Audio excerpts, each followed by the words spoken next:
Terapi minda, positifkan diri anda bersama dengan saya Dr. Hajah Azuraida Syahadan. Sebelum ni kita banyak bercakap mengenai aura, bagaimana kita nak mendapatkan aura positif untuk hadir dalam kehidupan kita. Tapi hari ini kita akan bercakap apakah perkara-perkara yang menyebabkan terhalangnya aura positif daripada hadir dalam hidup kita. Jadi saya akan kongsikan bersama penonton semua apakah antara perkara-perkara yang sebenarnya mungkin kita lakukan dalam kehidupan harian kita yang kita tidak sedar sebenarnya menghalang kita untuk mendapatkan aura positif yang mampu menarik kejayaan dan juga kebahagiaan di dalam kehidupan kita.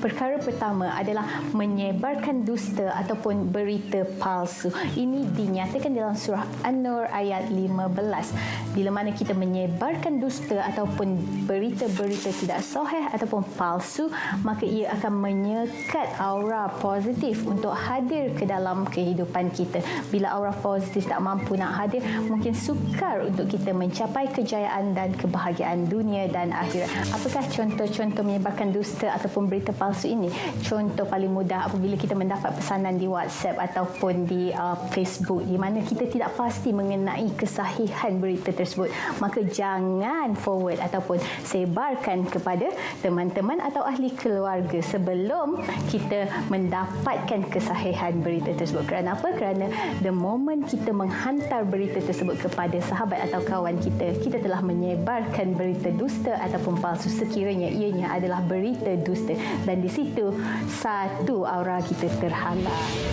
Yang kedua adalah meremehkan hukum Allah. Ini juga disebut di dalam surah An-Nur ayat 15, di mana kadang-kadang kita merasakan apa yang Tuhan sampaikan kepada kita itu adalah sesuatu yang kecil sahaja, maka kita tidak mahu melakukannya. Jadi jangan sesekali kita meremehkan hukum Allah, seperti menunaikan solat ataupun berpuasa di bulan Ramadan.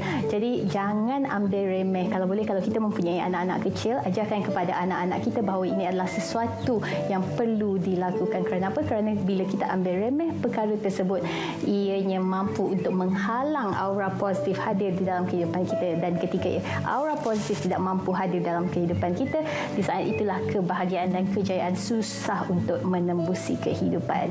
Dan yang terakhir sekali yang menghalang aura positif untuk hadir dalam hidup kita adalah bila mana kita mereka-reka cerita dan menaburkan fitnah ke atas individu lain. Ini disebut di dalam surah An-Nur ayat 14, di mana bila kita menaburkan fitnah ke atas orang lain atau mereka-reka cerita yang tidak benar mengenai individu lain, maka di situ aura positif akan disekat, dan di situ sukarlah untuk kita mencapai kejayaan ataupun kebahagiaan seperti mana yang disebut di dalam surah An-Nur ayat 174.